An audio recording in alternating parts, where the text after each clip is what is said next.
Hello everyone, welcome to Guru institute Chandigarh. My name is doctor Deepa Bhardwaj. आज के इस वीडियो में हम बहुत ही इंपॉर्टेंट वैकेंसी के बारे में बात करने वाले हैं, पेटेंट एंड डिजाइन एग्जाम। इसका हम सिलेबस डिस्कस करेंगे, कैसे कैसे हमारे मार्क्स का डिस्ट्रीब्यूशन होने वाला है और कैसे इस एग्जाम को करने के लिए टेंटेटिव डेट्स हमारी आई हुई हैं, और हम लास्ट में इसका मेंस का पेपर भी डिस्कस करने वाले हैं। तो बने रहिए इस वीडियो में आप मेरे साथ में। पेटेंट एंड डिजाइन एग्जाम में अगर आप जाएंगे, ये इसकी वेबसाइट है, आप जा सकते हैं। इस वेबसाइट के ऊपर जाकर देखेंगे, सारे डिटेल्स इसके अंदर दिए हुए हैं और इस डिटेल में आपको पीडीएफ मिलेगा। Recruitment notification for 553 post of examiner of patent and designs group A की पोस्ट है ये। इसके अंदर टोटल हमारे 553 पोस्ट आने वाले हैं, जिसके अंदर हमारे अलग अलग स्ट्रीम्स में, अलग अलग हमारे सब्जेक्ट्स में इसकी वैकेंसीज आई हुई हैं। तो ये आपकी वेबसाइट है, जिसपे जाके, जिसका पेज हमने अपने लास्ट स्लाइड में दिखाया हुआ है। आप जाएंगे www.ipiindiagovernment.in, ये हमारी इसकी वेबसाइट होगी। हाउ टू अप्लाई, तो पहले तो हमें यही देखना है कि हम एग्जाम में, जो हमारा एग्जाम होने वाला है, इसमें क्या क्या वैकेंसीज आई हुई हैं, कैसे हमें अप्लाई करना है। तो उसका एक थोड़ा सा इंट्रोडक्शन मैं आपको यहाँ पर दूंगी। अप्लाई करने के लिए इसमें आप सीधे डायरेक्ट इस वेबसाइट पर जा सकते हैं। इट्स वेरी इंपॉर्टेंट, इसी वेबसाइट पर जाके ही फॉर्म फिल होगा। उन्होंने मेंशन किया हुआ है, इसमें मेंशन किया हुआ है पीडीएफ में कि कोई भी और मोड एप्लीकेशन का विल नोट बी एक्सेप्टेड, मतलब सिर्फ यही इसी वेबसाइट से ही आप फॉर्म फिल कर सकते हैं। सेकेंड है एग्जामिनेशन फी की बात करेंगे। एग्जामिनेशन फीस हमारे पास में है 1000 rupees for the UR category, और इसमें जनरल कैटेगरी के लिए हमारे पास 1000 है, ओबीसी के लिए भी 1000 रुपीज का होगा। उसके अलावा जो कैंडिडेट्स बिलोंग करते हैं एससी एसटी को, PWD differently abled category and women applicants के लिए ये होने वाला है। कोई भी कैटेगरी से अगर आप बिलोंग करते हैं, women applicants from any category, from all categories, तो ये कितना होने वाला है? It is only ₹500।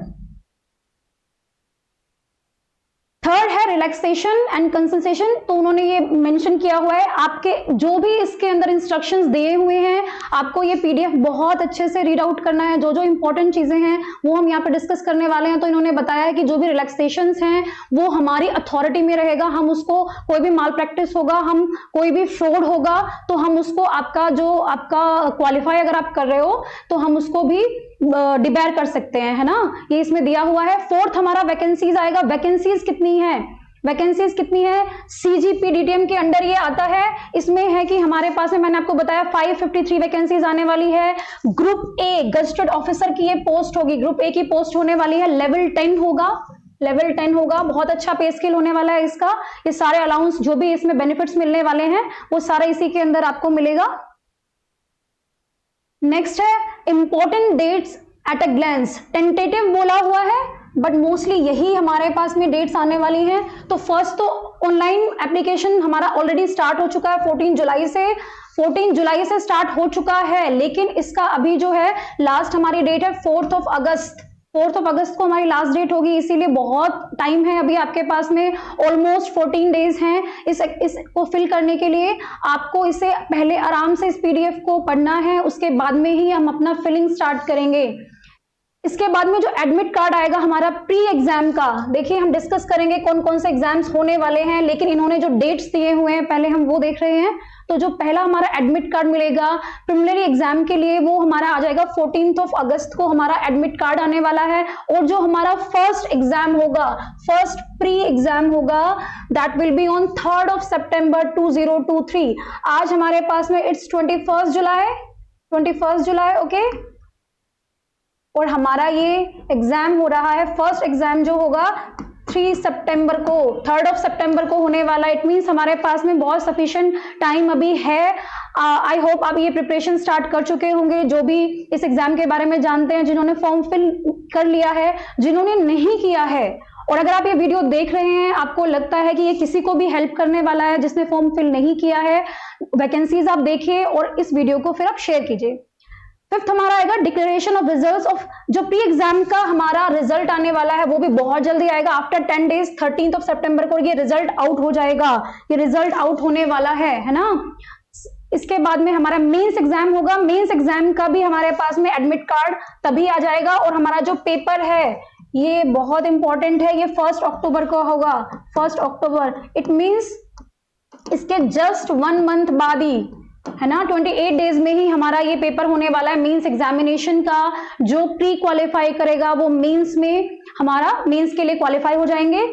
उसका रिजल्ट भी हमारा आफ्टर 15 डेज आने वाला है। सब कुछ यहाँ पे ऑलरेडी फिक्स है। आपको ये सोचने की जरूरत नहीं है कि प्री मेरा एग्जाम हो गया है, पता नहीं मेंस कब होगा, प्रिपरेशन कैसे करूं, कितने महीने में होने वाला है। आपको पूरा का पूरा हमें यहाँ पे फाइनल रिजल्ट, जो हमारा फाइनल सिलेक्शन इसमें होने वाला है, इस वैकेंसी में होने वाला है, उसकी डेट्स भी हमारी आई हुई है। इसका मतलब क्या है, आपको पहले से ही प्लान करना है कि जैसे ही आपका जैसे ही प्री एग्जाम फिनिश होगा तभी से हमें कैसे करना है, मेंस के लिए प्रिपेयर होना है। लेकिन टाइम हमारा 1 अक्टूबर, इट मींस हमारे पास में सिर्फ 2 महीने हैं। There are only 2 months for main exam. तो ये टाइम, जो ये 2 महीने का टाइम है, इसमें भी हमें अपने मेंस एग्जाम के लिए भी अभी से ही तैयारी करनी शुरू करनी है।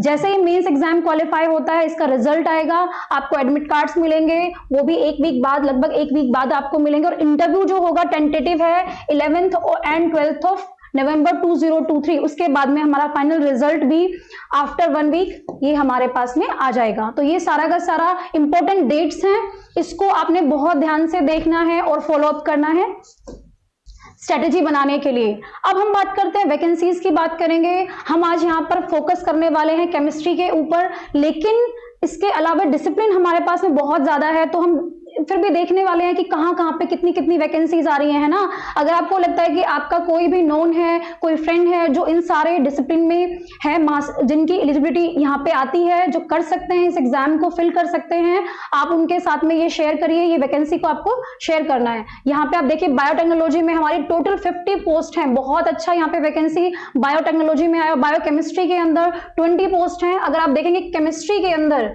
थर्ड हमारा केमिस्ट्री का है, थर्ड केमिस्ट्री का है। और टोटल हमारी जो पोस्ट आई हुई है दे आर 56 एक बहुत अच्छा नंबर है। लास्ट जो पेपर हुआ था वो हुआ था 2018 में हुआ था, मतलब 4 साल पहले। उससे पहले जो हमारा एग्जाम हुआ था वो हुआ था हमारा 2015 में। उससे पहले जो हुआ था हमारा 2010 में हमारा ये पेपर हुआ था, है ना। तो इसका मतलब क्या है कि ये हमारी वैकेंसीज का ड्यूरेशन क्या है, 4 to 5 ईयर्स, 4 ईयर्स के अंदर, 3 to 4 ईयर्स के अंदर हमारा ये एग्जाम हो रहा है। ये इतना इंपॉर्टेंट है। अगर आपका यहाँ पे जो क्वालिफिकेशन में मैं आपको बताने वाली हूँ, इस वीडियो में बने रहिए। थोड़ा सा टाइमिंग ज्यादा हो सकता है क्योंकि हम एक ही वीडियो के अंदर फुल इंफॉर्मेशन आपको दे रहे हैं, जिसमें आपका कैसे फॉर्म फिल करना है, कौन कौन सी डेट्स इंपॉर्टेंट है, कौन कौन से डिसिप्लिन हैं। फिर हम आज अपना फोकस केमिस्ट्री के ऊपर करने वाले हैं। तो जितने भी केमिस्ट्री कैंडिडेट्स हैं जो मास्टर्स कर चुके हैं, जो इसकी क्वालिफिकेशन दी हुई है मास्टर्स के लिए, अगर आप मास्टर्स कर चुके हैं, फ्रेशर हैं, आपका रिजल्ट अभी आया हुआ है, तो आपके लिए ये बहुत अच्छी वैकेंसी है। 4 साल के बाद में आई है और पोस्ट बहुत अच्छी हैं। तो इसमें 56 टोटल पोस्ट हैं, जिसके अंदर अनरिजर्व्ड कैटेगरी बोलेंगे, अनरिजर्व्ड जनरल कैटेगरी हम बोल रहे हैं, है ना। इसके अंदर 24 इन टोटल यूआर के लिए हमारी अनरिजर्व्ड कैटेगरी के अंदर 24 पोस्ट आई हुई हैं। उसके अलावा हमारे ओबीसी में 15 हैं, ईडब्ल्यूएस में 6 हैं और एससी में हमारे पास में 8 होंगी, एसटी में हमारे पास 3 पोस्ट हैं। तो इन टोटल 56 पोस्ट आई हुई हैं।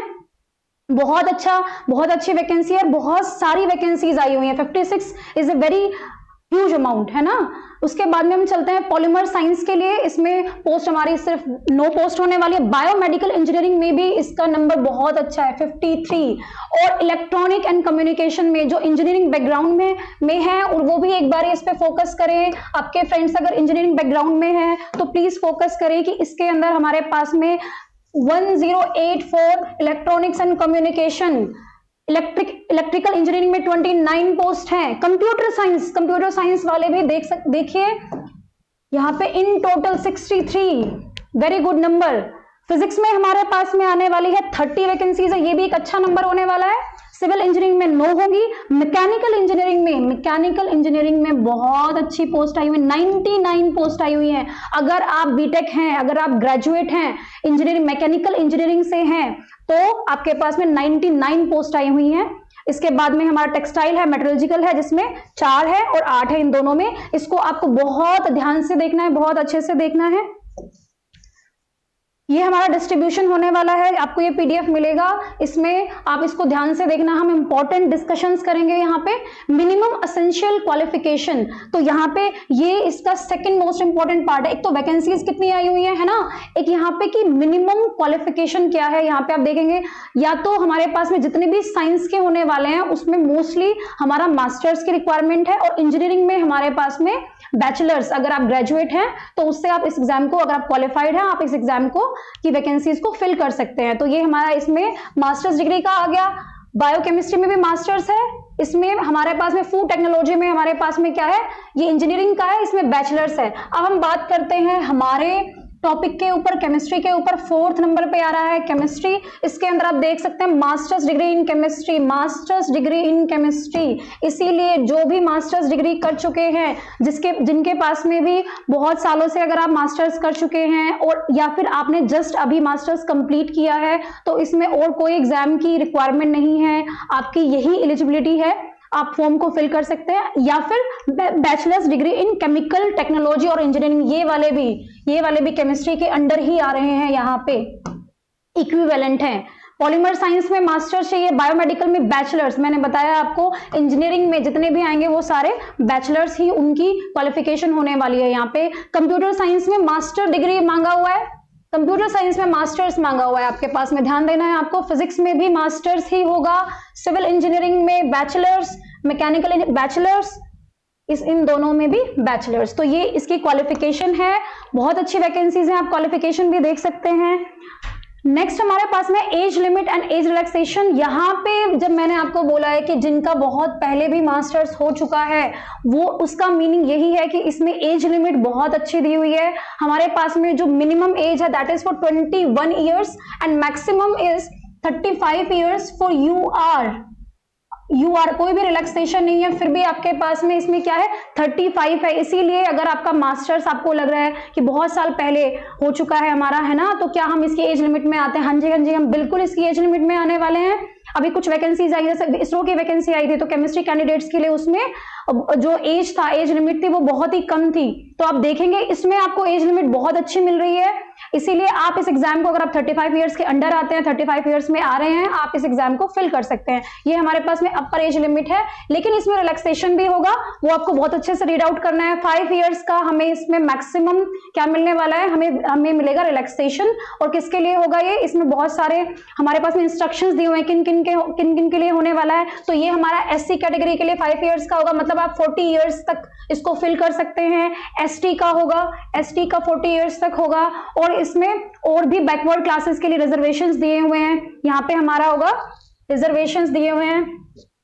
अदर बैकवर्ड क्लासेस के लिए भी रिलैक्सेशन दिया हुआ है 3 ईयर्स का यहाँ पे दिया हुआ है। तो ये सारे के सारे इनके पॉइंट्स हैं, इनको आप रीड आउट करिए। अगर आप इन कैटेगरीज के अंडर बिलोंग करते हैं, अगर आप इन कैटेगरीज के अंडर आते हैं, तो आपको इनके, लेकिन फिर भी अगर आप यूआर का देखेंगे तो यहाँ पे 35 है।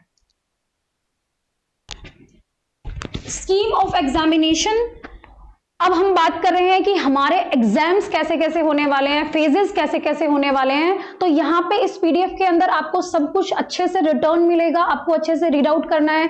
इस वीडियो को देखिए, आपको पता चलेगा कि हमें कैसे कैसे फेजेस में जाना है इस एग्जाम के लिए। बहुत ही हेल्पफुल होने वाली है आपके लिए ये वीडियो। तो इसमें हमारे पास में 3 फेजेस होंगे, there will be like 3 phases होने वाले हैं। प्री एग्जामिनेशन होगा, ये प्री एग्जामिनेशन को इन्होंने यहाँ पे मेंशन कर दिया है कि it is only for screening. इसका मतलब क्या है कि इसके मार्क्स हमारे फाइनल रिजल्ट में काउंट नहीं होते। ये सिर्फ और सिर्फ आपको क्वालिफाई करना है मेन एग्जाम के लिए। इसका मतलब हमारा फर्स्ट जो स्टेप होगा वो प्री एग्जाम को क्वालिफाई करने का है, लेकिन इसमें हमें कोई भी मैक्सिमम मार्क्स लेने की जरूरत नहीं है। हमें इसमें मेरिट बनाने की जरूरत नहीं है कि हमें इतने में से ज्यादा लेके आने, नहीं, आपको आपको ये करना है कि हम उस कैटेगरी के अंदर आ जाएं जहां पे हमारा शॉर्टलिस्ट हो जाए हम मेंस के लिए, मेन एग्जामिनेशन के लिए आपको इसको क्या करना है, क्वालिफाई करना है। तो ये सिर्फ एक क्वालिफाइंग होगा। मैं फिर से बता रही हूं, इसके मार्क्स हमारे फाइनल रिजल्ट में काउंट नहीं होंगे। अब बात करते हैं फेजेस की, डिटेल्स में बात करते हैं। तो हमारा पहले हमारा है प्री एग्जामिनेशन। यहाँ पे होगा स्क्रीनिंग टेस्ट, मैं आपको बता चुकी हूँ, और इसमें जो फाइनल लिस्ट में कैंडिडेट्स होंगे वो हमारे मेंस के लिए क्वालिफाई हो जाएंगे। ये हमारा ऑनलाइन मोड में होने वाला है, सीबीटी में होगा, कंप्यूटर बेस्ड टेस्ट। ये हमारा ऑनलाइन होने वाला है, इसीलिए जब इसकी प्रिपरेशन करेंगे तो हमें ध्यान में रखना है कि हम पेपर अपना कंप्यूटर बेस्ड में दे रहे हैं, ऑफलाइन मोड में नहीं देंगे। जब आप प्रैक्टिस कर रहे हैं प्री के लिए तो आपको क्या करना है, इस तरीके से प्रिपरेशन करनी है कि आपको पेन से नहीं, माइंड से आप आंसर्स दो उसके। आप क्वेश्चन को देखो और अपने माइंड में उसको सोल्व करो और वहीं के वहीं आपको आंसर लगाना है, क्योंकि ये हमारा ऑनलाइन मोड में होगा। हम प्रैक्टिस ऑनलाइन मोड में कई बार ज्यादा नहीं कर पाते हैं, इसीलिए हमारे पास में टाइम मैनेजमेंट नहीं होता, उसका हमें यहाँ पे ध्यान रखना है। इसके बारे में भी हम आगे डिटेल में बात करेंगे। और ये हमारे पास में ऑब्जेक्टिव टाइप होगा, मल्टीपल चॉइस क्वेश्चंस होंगे, इसमें एमसीक्यूज आएंगे। एक सिंगल पेपर होने वाला है एंड टोटल 150 मार्क्स का होगा। 150 मार्क्स का एक टोटल हमारे पास में पेपर होने वाला है।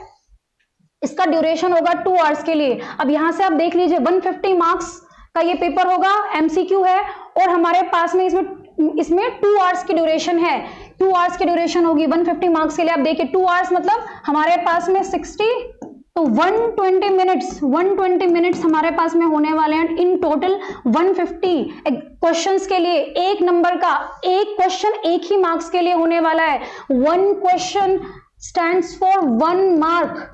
Okay, so 150 questions in total for 150 marks. 150 marks. हमारे पास में टाइम कितना है, हमारे पास में टाइम होगा 120 मिनट्स।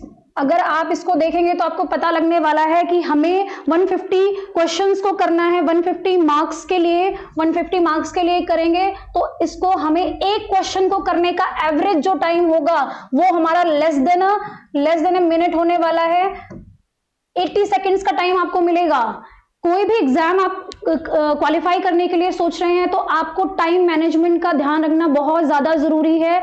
इसीलिए मैं आपको बता रही हूं कि यहाँ पे 2 आवर्स का टाइम मिलेगा और हमें 1 मिनट से भी कम टाइम मिलने वाला है अपने एक क्वेश्चन को अटेम्प्ट करने के लिए। इसको प्लान करेंगे तभी आप अपना सिलेबस प्लान कर पाएंगे कि मुझे 2 आवर्स के अंदर हमें क्वालिफाई करना है अपना ये पेपर, तो मुझे किस तरीके से अपना सिलेबस को चूज करना है। अगर आपने लास्ट वीडियो देखा होगा तो आपको पता है, मैंने बताया है कि हमें फुल सिलेबस की हमेशा रिक्वायरमेंट नहीं होती है, इसीलिए हमें क्या करना होता है, टाइम मैनेजमेंट करना होता है सिलेबस के साथ में। नेक्स्ट चलते हैं। 150 क्वेश्चंस होंगे, 1 मार्क्स के लिए होगा। अब इसके अंदर जो हमारे इस पेपर के अंदर जो सिलेबस होने वाला है उसके बारे में बात करते हैं। इस सिलेबस को, ये प्री के लिए है, ये ध्यान में रखना है कि ये बात मैं यहाँ पे प्री एग्जाम की अभी कर रही हूँ। प्री एग्जाम की जो मेरा 3 सितंबर को होने वाला है, तो यहां से स्टार्ट करते हैं। जनरल इंग्लिश हमारा 15 मार्क्स के लिए आएगा, मतलब 15 क्वेश्चन आपको इंग्लिश के मिलने वाले हैं। Verbal and non verbal reasoning का हमारा 30 क्वेश्चन आएंगे। 30 क्वेश्चंस 30 मार्क्स के लिए। फिर हमारे पास में आएगा एप्टीट्यूड, 30 मार्क्स के लिए आएगा। General knowledge and current affairs, ये भी 30 मार्क्स के लिए होगा। और इसके बाद में हमारा जनरल साइंस है 30 मार्क्स के लिए, इसका मतलब इसके भी 30 क्वेश्चन आएंगे। अभी इस साल जो इन्होंने ऐड किया है, ये पहले नहीं था, ये अभी ऐड किया है प्री एग्जाम में, IP legislation in India and WIPO and related treaties. ये हमारा जो ये पेपर करा रहे हैं, इंटेलेक्चुअल प्रॉपर्टी ऑफ इंडिया, इस पेपर को कंडक्ट कर रहे हैं। इसीलिए इन्होंने अपना जो हम काम इसमें करने वाले हैं उसकी इंफॉर्मेशन हमें मिले। अगर आप पेटेंट ऑफिसर बन जाते हैं तो आपको कुछ इंफॉर्मेशन पहले से पता होनी चाहिए, इसीलिए इन्होंने इसको भी सिलेबस में ऐड किया है। तो इससे हम ये देख सकते हैं कि अगर हमारा ये आ रहा है तो ये बहुत ही इंपॉर्टेंट पार्ट होगा, 15 मार्क्स का होगा। ये आपको कैसे कवर करना है, इसके लिए आप बहुत सारे ऑप्शंस अभी हैं, यहां से भी आप अपने ऑनलाइन वीडियोस देख सकते हैं। जनरल इंग्लिश करना है, जनरल एप्टीट्यूड, जो ये क्वांटिटेटिव एप्टीट्यूड करते हैं, ये हमने बताया था आपको, ये हमारे नेट वाले पेपर में भी आता है, तो ये आपको वहां से भी हेल्प मिलने वाली है। अगर आप नेट के लिए प्रिपेयर कर रहे हैं तो ये आपको वहां से आ जाएगा, इजिली आ जाएगा। करंट अफेयर्स भी हम वीडियो से कर सकते हैं, आपको बुक्स भी रेफर मिल जाएंगी वहां पे।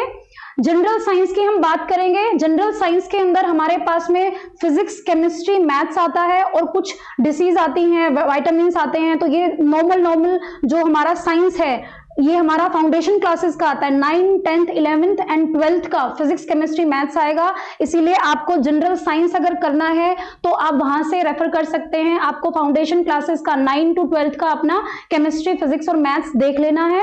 इसके बारे में भी केमिस्ट्री के अंदर जनरल साइंस में क्या क्या आएगा ये मैं आपको इसी वीडियो में बताने वाली हूँ। इसका सिलेबस हम डिस्कस करेंगे। नेक्स्ट है हमारे पास में कि मेन एग्जाम के लिए जो कैंडिडेट्स हमारे पास में फाइनल होंगे they will be on the basis of the result of pre examination. मैं आपको बता चुकी हूँ जो प्री एग्जाम को क्वालिफाई करेंगे उन्हीं का ही मेन एग्जाम में के लिए हमें उसके लिए एडमिट कार्ड मिलेगा, अदरवाइज आप डिस्क्वालीफाई होंगे। और इसमें इन्होंने पहले ही देखो हमारे पास में इन्होंने दिया हुआ है कि जनरल कैटेगरी से अगर आप यूआर से बिलोंग करते हैं तो आपको क्वालिफाई करने के लिए सिर्फ 30% चाहिए, 30% आउट ऑफ 150 मार्क्स। इसका मतलब 150 में से अगर आप 45 मार्क्स ले लेते हो तो आप ये एग्जाम क्वालिफाई कर रहे हो। अगर आप यूआर कैटेगरी से बिलोंग करते हैं, रिजर्व में और भी कम है, आप इस पीडीएफ में उसको ध्यान से देख सकते हैं। यहाँ पे हम मैक्सिमम यूआर की बात करने वाले हैं, जनरल कैटेगरी की बात करेंगे। तो इसमें आप देखिए 150 में से 45 मार्क्स के लिए आपको ये करना है ना, लेकिन इसका मतलब ये नहीं है कि 45 करने से आप क्वालिफाई होंगे, ऐसा बिल्कुल भी नहीं है। इसीलिए ये वीडियोस, ऐसे वीडियोस आपको हेल्प करते हैं। कई बार जब हम रीड आउट करते हैं पीडीएफ्स को, हम देखते हैं तो हमें लगता है कि अच्छा ये तो हमें 30% दे दिया, मतलब मेरे को 45 मार्क्स में मैं प्री को क्वालिफाई करके मेंस में पहुंच जाने वाली हूं। नहीं, ऐसा नहीं हो पाएगा, क्योंकि इन्होंने आगे ही लिखा है कि यहाँ पे 20 टाइम्स जो हमारे पास में टोटल वैकेंसीज हैं, जितनी वैकेंसीज हमने दी हैं उसका हम कितना बनाएंगे, 20 टाइम्स कैंडिडेट्स को बुलाने वाले हैं। लेकिन अगर आपने सिर्फ 45 मार्क्स लिए हैं यहाँ पर, वो बुलाएंगे अपर 20 टाइम्स को। मतलब अगर मेरे पास में 56 वैकेंसीज हैं तो उसका 20 टाइम्स बुलाने वाले हैं। समझ रहे हैं आप, 20 टाइम्स बुलाएंगे। लेकिन इसके कैंडिडेट्स कितने हो जाएंगे, हमारे टोटल कैंडिडेट्स कितने बुलाए जाएंगे, 1220, 1220 कैंडिडेट्स अप्रोक्स, इतने कैंडिडेट्स को बुलाएंगे। लेकिन अगर किसी के मार्क्स ऊपर हैं और वो ही 1220 में काउंट हो गए तो बेशक से आप क्वालिफाई कर ले, लेकिन आपको मेन एग्जाम में बुलाया नहीं जाएगा। इसीलिए हमें ये ध्यान देना है कि कितना हमारा कट ऑफ कितना गया है प्रीवियस ईयर। अगर प्रीवियस ईयर के क्वेश्चन पेपर्स देखेंगे, हम वैकेंसीज को देखेंगे तो हमें पता चलेगा वहां से कि कितने पे हमारे मिनिमम कट ऑफ गई है। हमें उसी के ही अराउंड अपना ध्यान में रखना है कि अच्छा हमारा लास्ट टाइम 2018 के अंदर जो कट ऑफ प्री का आया था उसमें कितने मार्क्स में ये क्वालिफाई हुआ था, मैक्सिमम कितने थे, मिनिमम कट ऑफ कितना था। मिनिमम कट ऑफ पे हम ज्यादा ध्यान देने वाले हैं। तो आपको इस 30% पे नहीं जाना कि मेरे को 50 मार्क्स आ गए तो भी मेरा प्री क्वालिफाई हो जाएगा, 60 आ गए तो भी हो जाएगा। नहीं, ऐसा नहीं होगा। कितने पे कट ऑफ आने वाले हैं इसके बारे में भी हम थोड़ा सा डिस्कस करेंगे यहाँ पे, ताकि आपको आइडिया हो जाए कि हमें कितने मार्क्स तक पहुंचना है प्री एग्जाम के लिए अपना। ये भी इन्होंने पूरा इसको अब अच्छे से इन्होंने एग्जाम्पल दिया है कि कितने कैंडिडेट्स को वो बुला सकते हैं इन टोटल, है ना। तो ये आप अच्छे से रीड आउट कर लेना। मैंने समझा दिया है कि 20 टाइम्स ऑफ द वैकेंसी होने वाला है, 20 टाइम्स ऑफ द वैकेंसी होने वाला है। अगर उन्होंने बोला है कि अगर 100 वैकेंसीज हैं तो 20 टाइम्स 2000 कैंडिडेट को बुलाएंगे। तो क्या आप उन 2000 कैंडिडेट्स में अगर आ पाओगे, अगर आपके मार्क्स इतने होंगे, है ना, तो इसका मतलब क्या है कि मेरिट तो बनने वाली है। ऐसा नहीं है मिनिमम क्वालिफिकेशन से नहीं चलेगा। मेंस एग्जामिनेशन पे चलते हैं। ये हमारा ऑफलाइन मोड में होगा, ऑफलाइन मोड में होगा। पहला पेपर मैंने बताया प्री एग्जाम हमारा ऑनलाइन मोड में होने वाला है, लेकिन हमारा मेन एग्जाम ऑफलाइन मोड में होगा एंड रिटर्न एग्जाम होगा। रिटर्न एग्जाम होगा, ऑफलाइन मोड में होगा, रिटर्न होगा, है ना। मतलब आपको कंप्यूटर बेस्ड नहीं होगा, आपको जाना है और अपना पेपर फिल करना है। तो इसमें 2 पेपर होने वाले हैं। पेपर 1 जो OMR शीट्स, OMR बेस्ड होते हैं। अगर आपने पहले कोई ऐसा पेपर नेट का पेपर दिया होगा, वो भी OMR बेस्ड होता है। मतलब कि आपको सिर्फ अपने डॉट्स फिल करने हैं इसमें पेपर 1 के अंदर। ये पेपर 1 जो आएगा इसका सिलेबस क्या होने वाला है, क्या क्या इसमें आएगा, ये हम अभी डिस्कस करेंगे। तो इसीलिए आप वीडियो में मेरे साथ बने रहे। यहाँ पे सेकंड पेपर की बात करेंगे। इन्होंने मेंशन किया है ये डिस्क्रिप्टिव आ रहा है। डिस्क्रिप्टिव से मतलब है कि ये हमारा ऑप्शंस वाला नहीं आएगा, मल्टीपल चॉइस क्वेश्चंस नहीं आएगा। इसमें एक क्वेश्चन दिया जाएगा और वो आपको पूरा का पूरा आंसर करना है, जैसे आप कॉलेज में करते हैं। कॉलेज यूनिवर्सिटी में जब आप अपना ग्रेजुएशन के पेपर्स देते हैं, पोस्ट ग्रेजुएशन के देते हैं, एक क्वेश्चन आता है और पूरा आपको उसको पूरा ब्रीफ में आंसर लिखना होता है। तो आपको ये जो पेपर मेंस का मिलने वाला है ये आपको डिस्क्रिप्टिव मिलेगा। पेपर 1 की बात करते हैं, पेपर 1 हमारा 100 मार्क्स का होगा, वहां पे प्री में हमारा 150 का था, यहाँ पे हमारा 100 मार्क्स का इन्होंने कर दिया है। और पेपर 2 होगा वो 300 मार्क्स का होगा। देखिए इस चीज को बहुत ही ध्यान से देखिए, क्योंकि ये मेरा पेपर स्कोरिंग पेपर होने वाला है, ये स्कोरिंग होगा।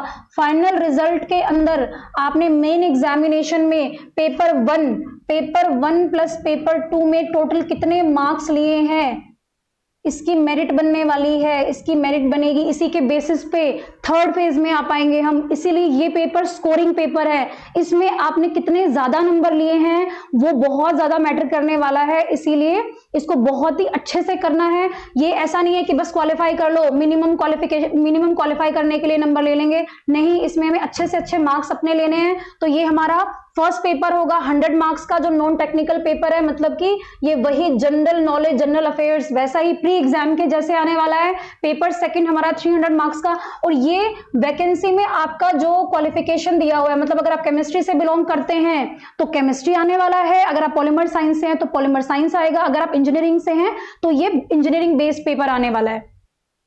पेपर 1 का डिटेल में दिया हुआ है, 2 आवर्स का ड्यूरेशन होगा, 100 मार्क्स मैंने आपको बताया 100 मार्क्स के लिए होगा एंड 200 ड्यूरेशन होगा।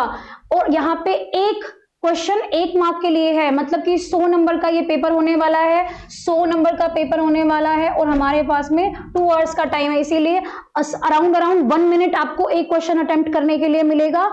1 मार्क का होगा। देखिए इसको बहुत अच्छे से इस पीडीएफ को आप रीड आउट करेंगे। आपने प्री में देखा होगा हमारे पास में सिलेबस दिया हुआ है, जनरल नॉलेज वहां पर भी था, यहाँ पर भी है, करंट अफेयर्स, यहाँ पे इसका वेटेज बढ़ गया, ये 20 मार्क्स के लिए आ गया, एप्टीट्यूड आ गया है यहाँ पे 20 मार्क्स के लिए। अब यहाँ पे एलिमेंट्री मैथमेटिक्स वही फाउंडेशन क्लासेस का भी इन्होंने कर दिया है, एलिमेंट्री मैथमेटिक्स आ जाएगा 20 मार्क्स के लिए। इंग्लिश लैंग्वेज प्रोफिशिएंसी हमारे पास में 20 मार्क्स की आ रही है, इंग्लिश लैंग्वेज आएगा। And knowledge related to the intellectual, वही आईपीआई का, जो आईपी का हमारा जो इंफॉर्मेशन है, आईपीआर की इंफॉर्मेशन है, वो भी आएगी हमारे पास में 20 मार्क्स की।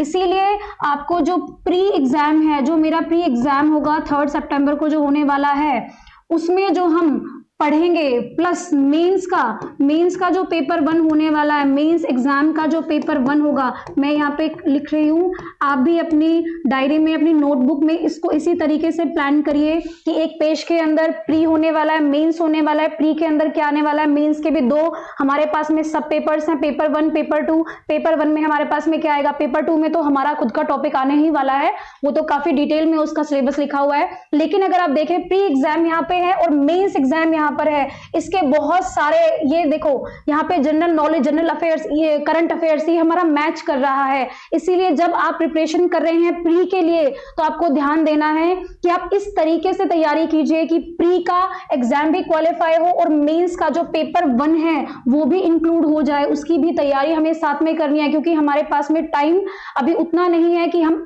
प्री का रिजल्ट आने के बाद में ही प्रिपरेशन स्टार्ट करेंगे, नहीं। तो जब आप अपने प्री एग्जाम के लिए अपने सब्जेक्ट्स को, अपने टॉपिक्स को फाइनल कर रहे होंगे तो प्लीज मैच करिए कि कौन कौन से हमारे कॉमन टॉपिक्स आ रहे हैं। जैसे करंट अफेयर्स कॉमन आने वाला है, एप्टीट्यूड भी कॉमन आने वाला है, यहाँ पे आईपीआर की ये जो सारे के सारे ये वाला टॉपिक है ये भी कॉमन आने वाला है।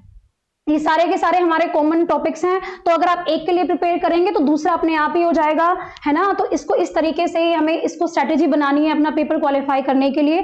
पेपर 2 जो है वो हमारी नॉलेज चेक करने के लिए है कि हमारे अपने सब्जेक्ट पे, खुद के सब्जेक्ट पे कितनी कमांड है, जिसके लिए हम जिस वैकेंसी को फिल आउट कर रहे हैं। यहाँ पे मैं केमिस्ट्री की बात कर रही हूँ, तो केमिस्ट्री का ही पूरा का पूरा सिलेबस आने वाला है। 3 आवर्स का ड्यूरेशन होगा, 3 घंटे का पेपर। कॉलेज में देते थे ना, 3 घंटे का पेपर हुआ करता था, एक क्वेश्चन आ गया, उसका बहुत सारा हमें आंसर, पूरा का पूरा आंसर देना है। सिर्फ आंसर ऐसा नहीं होगा इसमें कि आपको याद है कि हमने कोई क्वेश्चन वेस्पर थ्योरी का दे दिया और आपने टिक लगा दिया अगर आपको याद है, नहीं। वेस्पर थ्योरी का अगर कोई क्वेश्चन फॉर एग्जांपल आ गया है तो आपको कैसे हमने वेस्पर थ्योरी से स्ट्रक्चर को बनाया है ये हमें स्टेप बाय स्टेप पता होना चाहिए। इसीलिए ये मेरा सजेशन है आप सभी लोगों को कि जब आप प्रिपरेशन प्रिपरेशन कर रहे हैं इसके लिए, तो आप इसको प्रैक्टिस करेंगे, अपना नोट्स बना के फुल आपको जो भी हमारा कॉन्सेप्ट्स हैं उनको अच्छे से लिखना है, एग्जाम्पल्स को शॉर्टकट नहीं लगाने हैं कि ये क्वेश्चन है, ये आंसर है, ये क्वेश्चन नहीं, ऐसा नहीं होने वाला है। तो इस तरीके से आपको तैयारी करनी है कि आप अपना लिखने की जो प्रैक्टिस है वो आपकी अच्छे से हो, हैंडराइटिंग आपकी अच्छे से आ जाए, पेपर में करते करते इजी हो जाए समझने के लिए। इसी तरीके से आप तैयारी करेंगे। एंड इसमें देखिए 300 मार्क्स का ये होगा, मैंने आपको बता दिया है कि मेंस मेरा 100 मार्क्स का आने वाला है, 100 marks for the paper 1 and in total 300 marks for the paper 2 of the main exam। Okay, तो ये हमारे पास में this is paper 2 and 300 marks के लिए, एंड दिस इज पेपर 1। तो in total it will consist of 400 marks. तो यहाँ पे आपको 400 नंबर में से नंबर काउंट होंगे आपके। अगर आप क्वालिफाई कर रहे हैं तो 400 मार्क्स में से देखा जाएगा कि आपके मार्क्स कितने बन रहे हैं, उसी हिसाब से ही आपको इंटरव्यू के लिए कॉल आएगी। तो यहाँ पे इन्होंने मेंशन किया हुआ है कि जो पेपर 1 है एंड पेपर 2 का है, इसका टोटल रिजल्ट में 80% वेटेज आएगा। 80% वेटेज से आप समझ रहे हैं, 80% 400 में से जितने भी आप मार्क्स लेके आएंगे उसका 80% यहाँ पे देखेंगे। 80% का मतलब कि फाइनल रिजल्ट में इसका वेटेज बहुत ही अच्छा है। बाकी के जो 20% है वो मेरे इंटरव्यू से आने वाले हैं, हमारे इंटरव्यू से आएंगे। इसीलिए आगे हम चलते हैं। आई होप आपको यहाँ से सारी की सारी इंफॉर्मेशन मिल गई होगी। तो हम आगे बढ़ रहे हैं। As a general rule, candidates must write all papers in their own handwriting, अपनी खुद की हैंडराइटिंग में करना है। ये पूरा उन्होंने बहुत डिटेल में दिया हुआ है, बहुत ही स्पेसिफिक उन्होंने बातें यहाँ पे कर रखी है। इसीलिए आपको बहुत अच्छे से इसको पीडीएफ को एक बार 2 बार, इस वीडियो को भी आप अच्छे से फास्ट फॉरवर्ड करके देखें कि कहाँ पे क्या क्या इंपॉर्टेंट है। जब आप प्रिपरेशन करें तो बीच में प्लान करते रहें कि अच्छा इस हिसाब से प्री होने वाला है, ये मेरा मेंस तब होने वाला है, तो क्या मैं उस हिसाब से सही चल रही हूँ, आपको देखते रहना है। ये लास्ट हमारे पास में 3rd फेज जो आ रहा है, last and 3rd phase will be interview. अगर आप मेंस को क्वालिफाई कर लेते हैं तो आप इंटरव्यू पे पहुंच जाएंगे। इंटरव्यू हमारे पास में 100 मार्क्स का होने वाला है, 100 मार्क्स का इंटरव्यू होगा। एंड ये हमारा पूरा का पूरा टॉपिक कवर करेगा। हमने प्री एग्जाम में जो भी किया है, मेंस एग्जाम में जो भी किया है, ये सारा का सारा वही टॉपिक कवर करने वाला है। इसका मतलब क्या है, अगर आप मेंस क्वालिफाई कर रहे हैं इसका मतलब आपको प्री भी बहुत अच्छे से आता है और मेंस में बहुत अच्छे से आपकी कमांड बहुत अच्छी है, तो ये आपको हेल्प करेगा इंटरव्यू के लिए। मैंने आपको डेट्स बता दिए थे कि मेरा ये पेपर 1 अक्टूबर को हमारा इसका फेज 2 का पेपर होने वाला है, मेंस एग्जाम होने वाला है। और इंटरव्यू की हमारी टेंटेटिव डेट आई हुई है 11th एंड 12th नवंबर। इसका मतलब आपके पास में बहुत ही सफिशिएंट टाइम होगा सब कुछ रिवाइज करने का। मेंस एग्जाम देने के बाद में तो आपको बस रिवाइज करना है, आपको प्रैक्टिस करना है कि किस हिसाब से आपको अपने आंसर्स देने, इंटरव्यू के लिए खुद को तैयार करना होगा। बहुत ही ईजी है। और ये मेरा काउंट होगा 20% of the weightage, 20% of the weightage. Last slide में मैंने बताया था मेंस का मेरा 80% आने वाला है, प्री का मेरा कोई वेटेज नहीं आएगा। 80 + 20 तो 100% वेटेज, 100% मेरा इस पोर्शन से आएगा, मेंस से और इंटरव्यू से। मीडियम ऑफ एग्जामिनेशन, इसका मीडियम ऑफ एग्जामिनेशन हमारा प्री का भी और मेंस का भी सिर्फ इंग्लिश होगा। आप बहुत सारे पेपर्स देते हैं, जैसे हम नेट का पेपर देते हैं या कोई भी एग्जाम दे रहे हैं, उसके अंदर आप देखोगे कि वहां पर क्या है, हमारे पास में इंग्लिश के साथ में हिंदी में भी दिया हुआ होता है। तो जो भी कैंडिडेट्स हिंदी से बिलोंग करते हैं, जिन्होंने हिंदी से अपना ग्रेजुएशन पोस्ट ग्रेजुएशन किया हुआ होता है, उनको बहुत हेल्प हो जाती है वहां पे। लेकिन इन्होंने यहाँ पे क्लियर कर दिया है कि बिल्कुल इंग्लिश ही होने वाला है, इंटरव्यू के लिए भी इंग्लिश ही होगा। लेकिन अगर आप देखेंगे जिन्होंने भी इस इंटरव्यू को दिया हुआ है, ऐसे बहुत सारे वीडियोस हैं, आप देखिए जाके कि उसमें क्या है, इंटरव्यू को अगर आप हिंदी में भी देते हैं, अगर आपकी अपने सब्जेक्ट पे कमांड अच्छी है तो आप हिंदी में भी उसको एक्सप्लेन कर सकते हैं। सीनियरिटी लिस्ट दी हुई है, इसको आप अच्छे से रीड आउट कर लेना। यहाँ पे तो हमें इंटरव्यू तक पहुंचना है, उसके बाद में लिस्ट में इन्होंने बस यही मेंशन किया है हमें कि अगर इन केस किसी कैंडिडेट के जो दोनों सेम कैटेगरी से बिलोंग करते हैं और उनके मार्क्स भी सेम आते हैं तो वो कैसे लिस्ट में प्रायोरिटाइज करेंगे। तो इसमें दिया हुआ है कि जिसका एज ज्यादा होगा उस टाइम के ऊपर, एल्डर कैंडिडेट को ये प्रायोरिटी देंगे। ये इसकी सीनियरिटी लिस्ट है, इसको भी आप अच्छे से देख लेना। अभी हमारा पूरा डिस्कशन हो चुका है कि प्री एग्जाम होने वाला है, मेंस एग्जाम होने वाला है। यहाँ पर प्री एग्जाम के लिए मैंने आपको बता दिया, एप्टीट्यूड आएगा, अफेयर्स, करंट अफेयर्स आने वाला है, non verbal, verbal and non verbal reasoning आएगी। इसको आप बहुत सारी ऑनलाइन वीडियोस में देख सकते हैं, ऑफलाइन में भी खुद से भी कर सकते हैं। लेकिन अगर आप किसी भी वीडियो को देख के, या कुछ बहुत सारे कोर्सेज अभी आ चुके हैं प्री के लिए, आप उनको भी फॉलो अप करें, जिससे आप जल्दी जल्दी अपना प्लान कर पाएंगे प्री के लिए। टाइम हमारे पास में सिर्फ 40 डेज के अराउंड बचा हुआ है। तो यहाँ पे मैं सिर्फ और सिर्फ जनरल साइंस में केमिस्ट्री की बात कर रही हूँ, और वो मैं इसीलिए बात कर रही हूँ ताकि आपको पता चल जाएगा कि हमारे लिए ऐसा नहीं है। अगर आप सिर्फ प्योर केमिस्ट्री के कैंडिडेट हैं, अगर आपको लगता है कि आपने बस ग्रेजुएशन किया, पोस्ट ग्रेजुएशन किया केमिस्ट्री के अंदर, तो हमारा कमांड सिर्फ केमिस्ट्री के ऊपर ही है, तो हमारे लिए प्री बहुत डिफिकल्ट होने वाला है। नहीं, बहुत सारी चीजें ऐसी आने वाली हैं जो आपने पहले भी की हैं। हमारा जो प्री एग्जाम आता है वो एसएससी के जैसे आता है ना। लेकिन इसमें जो जनरल साइंस अगर आप देखोगे, मैंने सिर्फ यहाँ पे केमिस्ट्री मेंशन किया है, हमारा इसमें फिजिक्स भी आता है, फिजिक्स भी आता है, एंड हमारे पास में इसमें मैथ्स भी आने वाला है। और इसके अलावा जो जनरल साइंस के अंदर जैसे डिसीजेज हो गए, विटामिन्स हो गए, नॉर्मल प्रोटीन्स हो गए, ये नॉर्मल क्वेश्चंस उसमें आएंगे। फिर भी मैं बोलूंगी कि अगर आप केमिस्ट्री के कैंडिडेट हैं तो देखिए क्या क्या हमारे आएगा। प्रॉपर्टीज ऑफ सब्सटेंसेस, ये फिजिकल केमिस्ट्री के नॉर्मल केमिकल रिएक्शंस, गैसेज आएंगी, केमिस्ट्री इन एवरीडे लाइफ, यहाँ पे कॉमन नेम्स, आईयूपैक नेम्स भी आ जाते हैं हमारे पास में, अलॉयज कौन कौन से होते हैं, एसआई यूनिट्स, और यहाँ पे chemical changes and physical changes. ये पूरा का पूरा जो जनरल साइंस का आएगा आपका 9th 10th 11th and 12th, 11th and 12th भी नहीं बोलूंगी, यहाँ से भी हो जाता है, कवर हो जाता है बहुत सारे। जैसे क्या हो गया, एसआई यूनिट्स तो पूछ लेते हैं, कोई भी हमारे पास में एनर्जी आपको क्वेश्चन में दे दिया एनर्जी, और उससे पूछेंगे कि एनर्जी की यूनिट बताओ, बहुत ही इजी होने वाला है। इसीलिए आप जनरल साइंस, अगर आप साइंस के स्टूडेंट, यहाँ पे अगर आप केमिस्ट्री के स्टूडेंट हैं, कैंडिडेट हैं, तो जनरल साइंस में आप जो मेंस के लिए तैयारी करेंगे उसी में से ही हमारा प्री का भी ये होने वाला है। इसके साथ में आप क्या ले सकते हैं, फिजिक्स ले सकते हैं, वही नॉर्मल ओम के साथ में क्या आएगा, जैसे हमारे पास में रेजिस्टेंस की क्या होती है, एम्पियर होती है, इस टाइप के छोटे छोटे क्वेश्चन आते हैं। आप मुझे बताना, अगर आपको चाहिए कि हम प्रीवियस ईयर के क्वेश्चंस को यहाँ पे डिस्कस करें, वीडियोस में सॉल्व करें, तो आप कमेंट बॉक्स में मुझे बताना, फिर हम उसी हिसाब से अपने और भी क्वेश्चन पेपर्स को भी डिस्कस करेंगे कि कैसे कैसे हमारे पास में क्वेश्चंस आ रहे हैं। अगर आपका मैथ्स अच्छा है तो मैथ्स भी आप 9th 10th 11th 12th का फॉलो अप कर सकते हैं, 9th 10th का कर सकते हैं। इससे आपको जनरल साइंस में 15 मार्क्स की हमारी जनरल साइंस आने वाली है, तो अगर आप केमिस्ट्री फिजिक्स को लेके चलेंगे तो मैं बोलूंगी अप्रोक्स क्या पता आप 10 मार्क्स कर लें, मैथ्स भी थोड़ा सा ले लेंगे, है ना, तो 8 मार्क्स का भी कर सकते हैं, हाफ भी कर पाएंगे, बहुत इजीली से कर पाएंगे।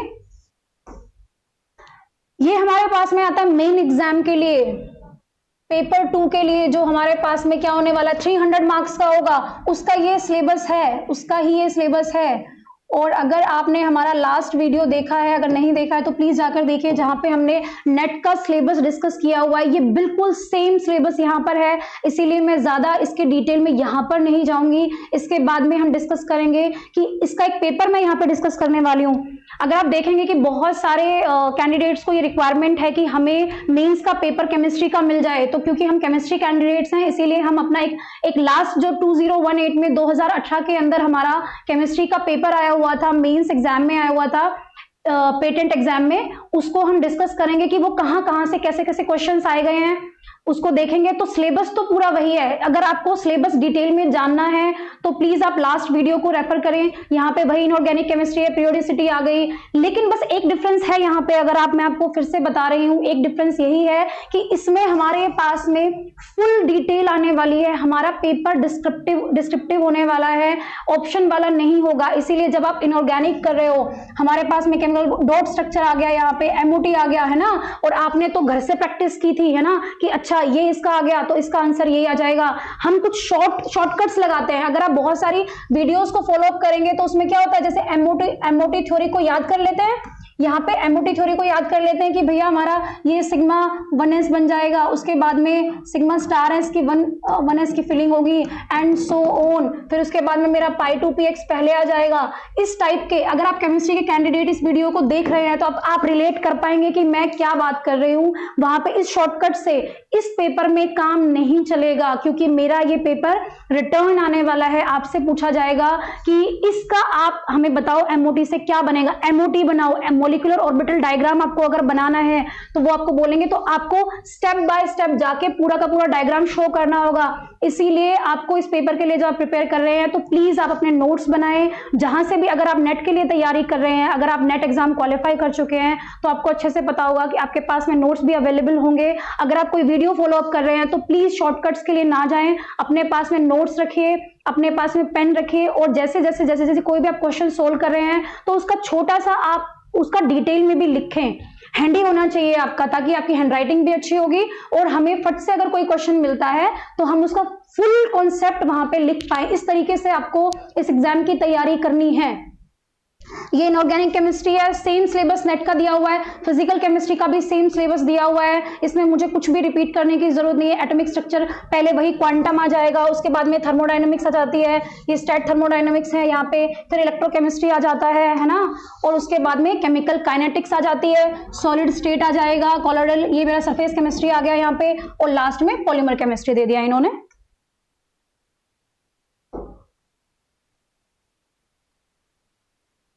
पॉलीमर केमिस्ट्री आ जाता है। नेक्स्ट हम करेंगे, नेक्स्ट हमारा है फिजिकल केमिस्ट्री के लिए। नेक्स्ट हम बात कर रहे हैं ऑर्गेनिक केमिस्ट्री के लिए, सेम है वही हमारा जीओसी आएगा, एरोमेटिसिटी आएगा, रिएक्शन मैकेनिज्म आ रहा है यहाँ पे, उसके बाद में सिंथेसिस आएगी, पेरिसाइक्लिक रिएक्शंस आएंगे, सारा सिलेबस नेट वाला है। इसीलिए अगर आप नेट के लिए प्रिपेयर कर रहे हैं तो ये एग्जाम आपके लिए बहुत ही इजी होने वाला है, इसको आप बहुत अच्छे से कर सकते हैं। और वही सेम जैसे लास्ट में मैंने बताया था आपको कि इसके अंदर कुछ और टॉपिक्स भी हमारे नेट में दिए हुए हैं, सेम इन्होंने यहाँ पे इसमें भी दिए हुए हैं। तो पहले तो हमें अपनी केमिस्ट्री को ही फिनिश करना है, पहले तो हमें अपना केमिस्ट्री वाला सिलेबस ही फिनिश करना होगा यहाँ पे। और अभी हम चलते हैं जो इस वीडियो का सबसे इंपॉर्टेंट पार्ट होने वाला है, क्योंकि आप लोगों ने बहुत सारे वीडियोस देखे होंगे कि कैसे हमें फॉर्म फिल करना है, किस तरीके से हमें स्ट्रेटेजी बनानी है, प्री को कैसे प्रिपेयर करना है, कितने मार्क्स का प्री आने वाला है ना। उससे पहले मैं आपको थोड़ा सा इंफॉर्मेशन अगर लास्ट ईयर का देती हूँ, 2018 का एंड 2015 का, 2015 का एंड 2018 का, तो उसमें हम अभी यूआर की बात करेंगे, क्योंकि उसके बाद ही सारे मार्क्स हमारे उससे नीचे ही होने वाले हैं। तो मैक्सिमम यूआर के लिए हमारी कैटेगरी का बनता है, इसीलिए इसकी बात करेंगे।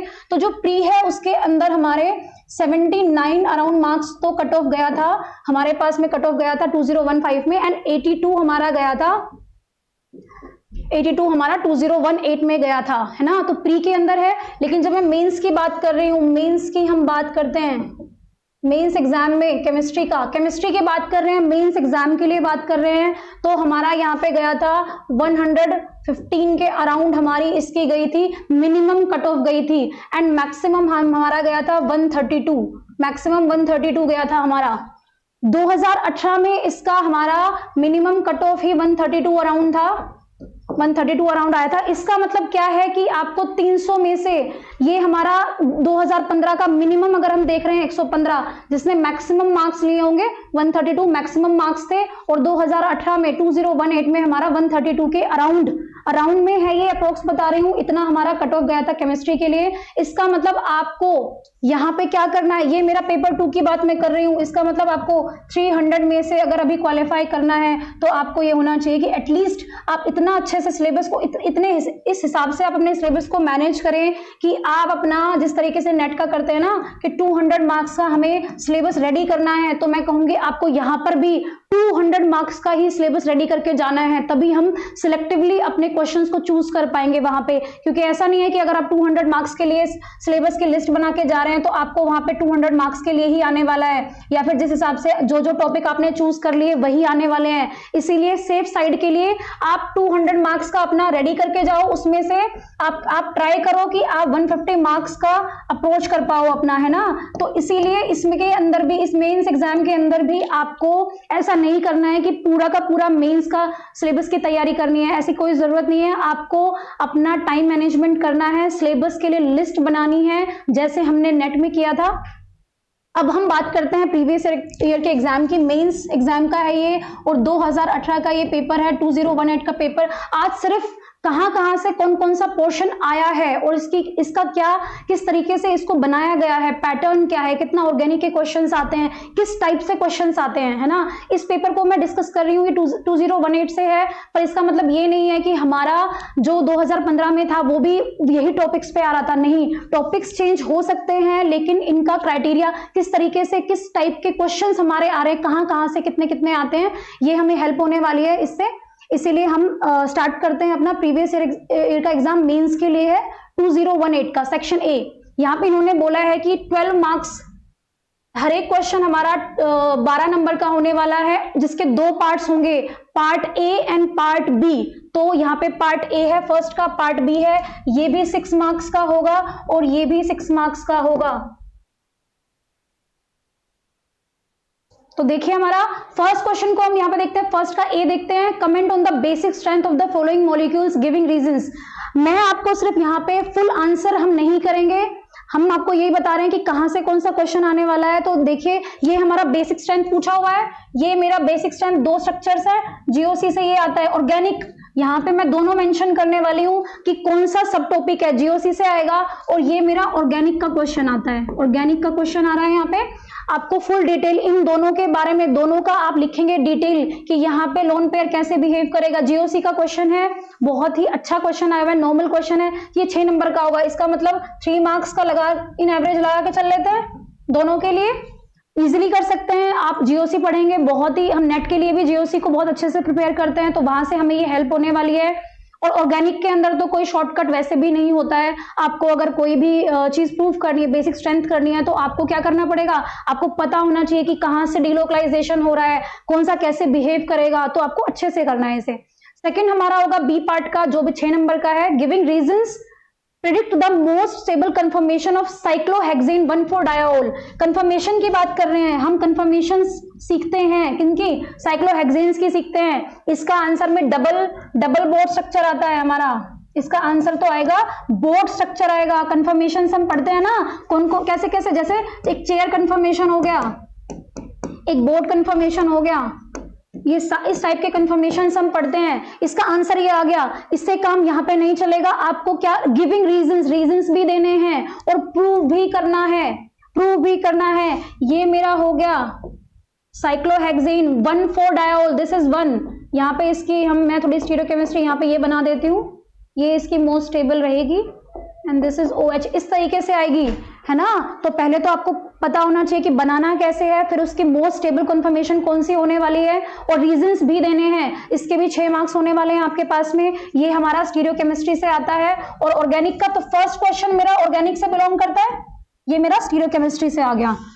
आप जब ये वीडियो देख रहे हैं तो प्लीज अपने नोट्स बना लें कि ये पेपर कहाँ से क्या क्या आ रहा है। हम यहाँ पे आज 2018 का पेपर डिस्कस कर रहे हैं। अगर आप कमेंट बॉक्स में मुझे क्वेरी में देंगे कि आपको 2015 का भी चाहिए तो हम उसको भी डिस्कस करेंगे।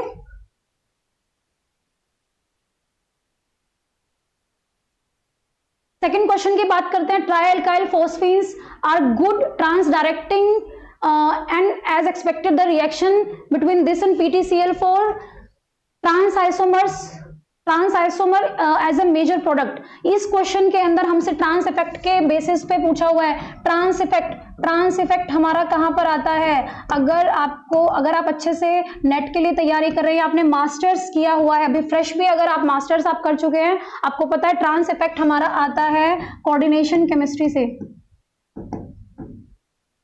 नेट में मैंने बताया था आपको कि बहुत अच्छा वेटेज आता है, 25 मार्क्स के अराउंड आता है इसका वेटेज, हम पूरा करने वाले हैं वहां पर। इसीलिए जो भी नेट के लिए प्रिपेयर कर रहा है, या फिर अगर आप प्रिपरेशन किसी भी कोचिंग से नहीं कर रहे हैं, ऑनलाइन ऑफलाइन कहीं से भी नहीं कर रहे हैं, तो शायद से आपको तैयारी करने के लिए बहुत मुश्किल हो, आपको हर जगह से देखना पड़ेगा कहाँ से क्या आ रहा है। इसीलिए ये मैं आपको रिकमेंड करूंगी कि आप कहीं पर भी अपना कोई भी कोर्स ले सकते हैं, छोटा ले सकते हैं, कोई ऑफलाइन कोर्स ले सकते हैं, लेकिन अगर आप कोई भी कोर्स फॉलो अप करेंगे तो आपको बहुत हेल्प मिलने वाली है। यहाँ पर अपने इस इंस्टीट्यूट में हम आपको पूरी हेल्प करेंगे, ना सिर्फ नेट एग्जाम के लिए, ना सिर्फ गेट एग्जाम के लिए, बल्कि जो हमारी अभी ऑनगोइंग वैकेंसीज है, जैसे अभी ये पेटेंट और एग्जाम, इस एग्जाम की वैकेंसी जो आई हुई है, इसके लिए भी हम अच्छे से आपको कहां से कौन कौन से क्वेश्चन आ रहे हैं, किस तरीके से अटेम्प्ट करना है, ये हम आपको बताते रहेंगे। तो ये कोऑर्डिनेशन केमिस्ट्री से आया हुआ है। सेकंड देखते हैं, give chemical equations for the possible reactions of trimethyl aluminium and tetramethylsilane. ये मेरा क्वेश्चन, ये रीड आउट करते ही मुझे पता चल गया,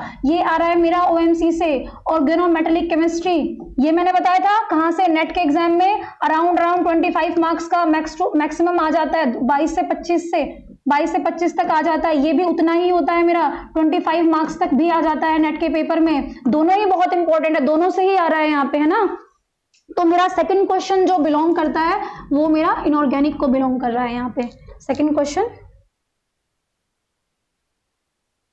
थर्ड क्वेश्चन की बात करते हैं, the density of the lithium metal is 0.53 gram centimetre minus cube and this question is, अगर आप पूरा क्वेश्चन रीड आउट करेंगे, एफसीसी और बीसीसी, दिस इज क्या, ये face centred structure, face centred की बात हो रही है, एफसीसी की बात हो रही है, फेस सेंटर्ड क्यूबिक, और यहाँ पे बॉडी सेंटर्ड की बात हो रही है। मतलब कि आपने 11-12 में ही देख लिया होगा, face centred, body centred solid state से आते हैं हमारे, सॉलिड स्टेट से ये क्वेश्चन मेरा सॉलिड स्टेट से आएगा। ऑफ कोर्स 11-12 लेवल का नहीं आएगा यहाँ पे, ये मेरे नेट के लेवल का ही आने वाला है। ये बहुत ही अच्छा क्वेश्चन है, जब हम सॉलिड स्टेट पढ़ेंगे तो हम इसको बहुत अच्छे से करने वाले हैं। तो ये मेरा आ गया फिजिकल केमिस्ट्री से, ये मेरा पार्ट आता है फिजिकल केमिस्ट्री से। सेकंड हम लेते हैं बी। अच्छा, आपको याद है ना, ये हमारा 6 मार्क्स के लिए, 6 मार्क्स के लिए आएगा, और ये भी मेरा 6 मार्क्स के लिए आता है। फॉर द मॉलिक्यूल BH, ये WE वैल्यू दी हुई है यहाँ पे, WE कैलकुलेट द वाइब्रेशनल। जब वाइब्रेशनल की हम बात कर रहे हैं यहाँ पे, तो हमें पता है हमारा वाइब्रेशनल स्पेक्ट्रा कहाँ से आता है, वाइब्रेशनल स्पेक्ट्रा की हम बात करेंगे, ये मेरा फिजिकल स्पेक्ट्रा का आ रहा है, फिजिकल स्पेक्ट्रा का। जब हमने नेट के सिलेबस को डिस्कस किया था, उसी में मैंने आपको मेंशन किया था कि स्पेक्ट्रा हमारे सारे एग्जाम्स में बहुत ज्यादा इंपॉर्टेंट होता है, इसीलिए हम inorganic spectra, physical spectra, organic spectra तीनों को ही बहुत अच्छे से यहाँ पे करने वाले हैं। तो देख लीजिए, यहाँ पे ऑलरेडी स्पेक्ट्रा से क्वेश्चन आ चुका है, जैसे कि मैंने आपको कहा था। इसका मतलब मेरा थर्ड क्वेश्चन बिलोंग करता है फिजिकल से बिलोंग करेगा। अपनी डायरी में नोट डाउन कर लो आप इसको।